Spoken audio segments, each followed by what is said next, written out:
ॐ नमः सिद्धेभ्यः।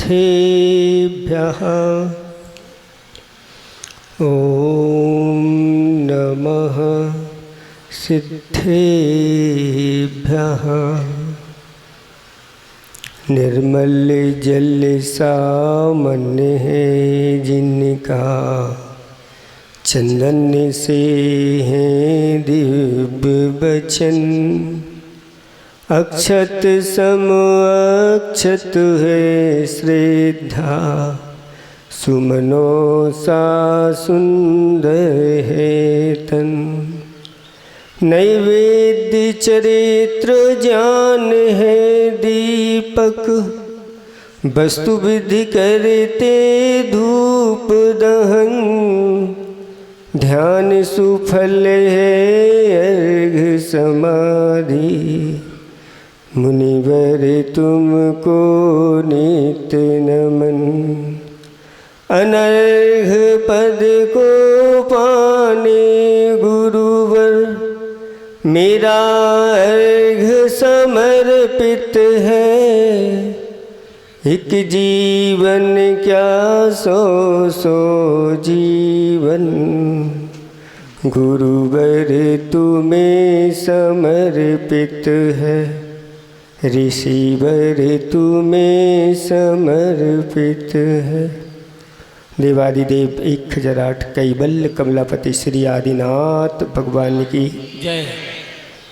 देवादिदेव 1008 चैतन्य चमत्कारी चिंतामणि पारसनाथ भगवान की जय।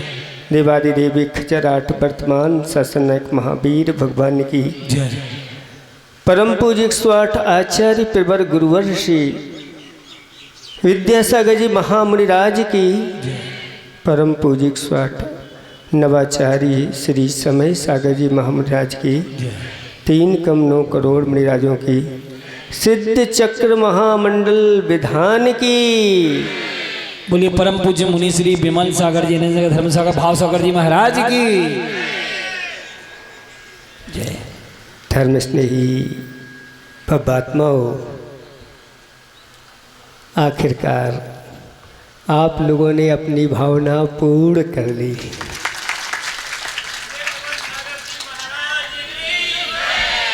ये सब किसका प्रभाव है? तो कहते हैं ये सब अतिशयकारी चिंतामणि पारसनाथ का।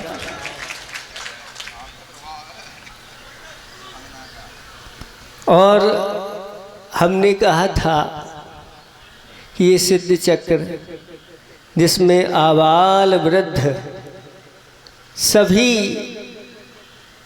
मिलकर के सिद्ध चक्र की आराधना करेंगे, और आज वही दृश्य देखने में आ रहा है।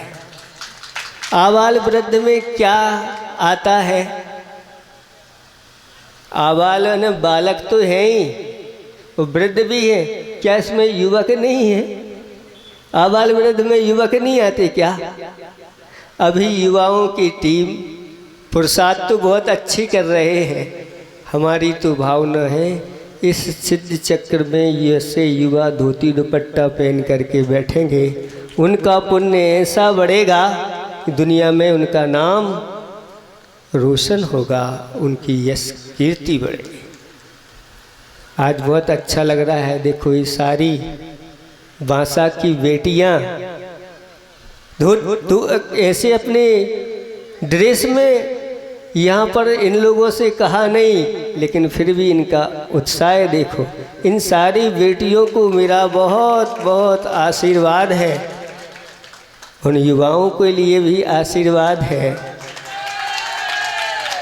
और साथ साथ में यहाँ के जो बुजुर्ग हैं उनके लिए भी आशीर्वाद है, और जो इनके बीच में हैं उनके लिए भी हमारा आशीर्वाद।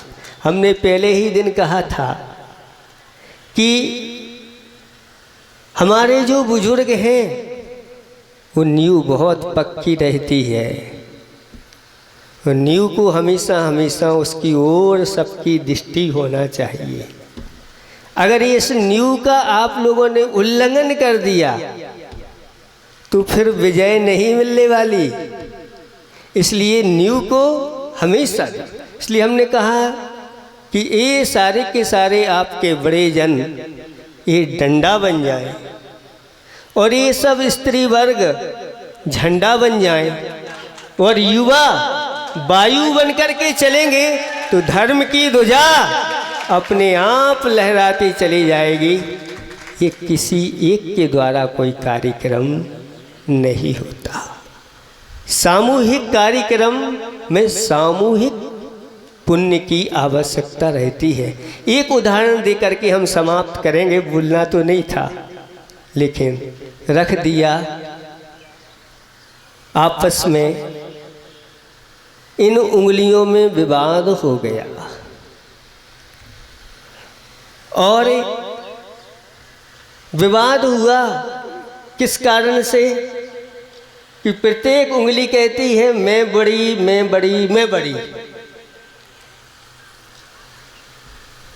अब जब विवाद हुआ और विवाद निपटा नहीं तो कहा भाई ऐसा कर लो, अंगूठे दादा के पास चलो, सब मिलकर के वही हमारे विवाद का निर्णय करेंगे। और पहुंच गई और पहुंचने के बाद सबने अपनी भावना रख दी कि मैं बड़ी हूँ। अंगूठे दादा ने कहा कि अपना आप योग्यता बताओ। सबसे पहले तर्जनी की बात आई। तर्जनी कहती है मैं इसलिए बड़ी हूँ कि मैं सबका मार्गदर्शन करती हूँ, मेरे ही निर्देश से लोग आगे बढ़ते हैं। तो जो निर्देशक होता है वो बड़ा है। सुन लिया। अब नंबर किसका आया? मध्यमा का। वो मध्यमा कहती है कि पढ़े लिखे को फारसी किया और हाथ कंगन को आरसी किया। हमें कहने की बात है, आप देख लो मैं स्वयं भी बड़ी दिख रही हूँ। और जब वीणा बजाने की बात आती है तो सबसे ज़्यादा उपयोग मेरा ही होता है। इसलिए मुझे कहना नहीं, क्योंकि आप सब जानते कि मैं बड़ी हूँ। अब नंबर आया अनामिका का। अनामिका कहती है मैं इसलिए बड़ी हूँ कि जितने भी मांगलिक कार्य होते हैं मेरे द्वारा ही होते हैं। मैं धर्मात्मा हूँ, इसलिए धर्मात्मा सबसे बड़ा होता है। जब भी पूजा की कोई आपको लिखना है, कोई तिलक बंधन करना है, आदि आदि शुभ कार्य इसी उंगली के द्वारा किए जाते हैं। इसलिए मैं बड़ी। अब नंबर आया किसका? सबसे छोटी का।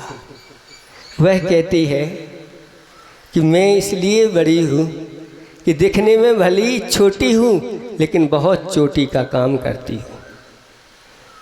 जहाँ तलवार काम नहीं आती वहाँ सुई काम आ जाती है।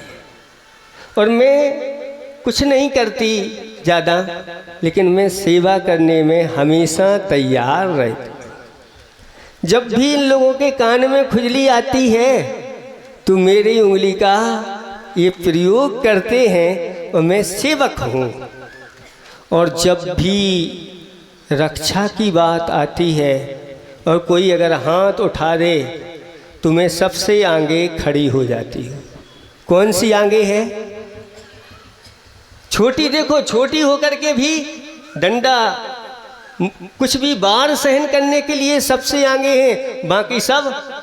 वो बड़ी तो सबसे बीच में छुपी हुई है। देखो मार घलेगी तो इधर इनको घलेगी, इधर घलेगी, बड़ी तो सुरक्षित रहेगी। इसलिए हमने तो सुना है कि जो सेवा करता है वह सबसे बड़ा है। अब अंगूठे दादा आप ही निर्णय कर दो कौन बड़ी है। आप लोग करो निर्णय। भाषा वाले कहते हैं जो छोटी बड़ी, छोटी ही बड़ी है। अब देखो अंगूठे दादा का निर्णय सुनो, बहुत अच्छा निर्णय है। उन्होंने अपने अंगूठे पर एक सिक्का रखा और उसको उछाल दिया। सिक्का नीचे गिर गया।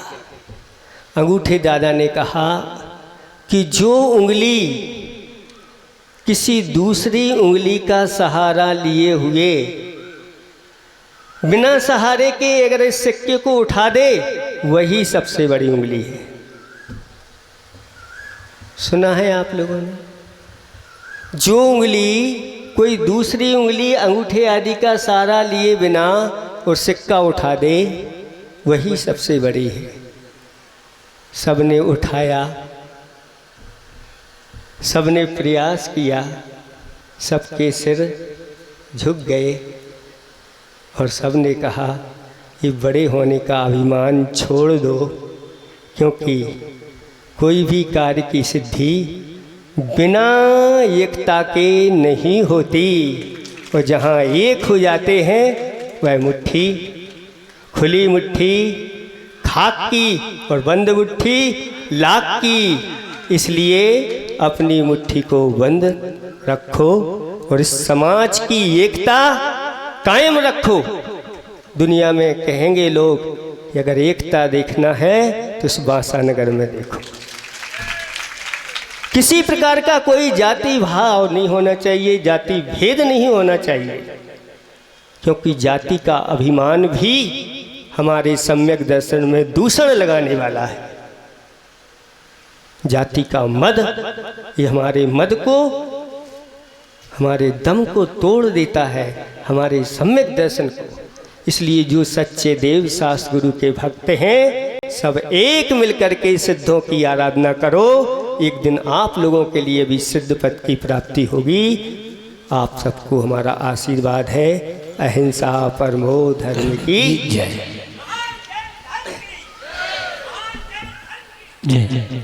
आइए चलते हैं। हम गुरुवर ने हमें उपदेश दिया, हम निश्चितता आपके द्वारा दिए गए उपदेशों का पालन करें।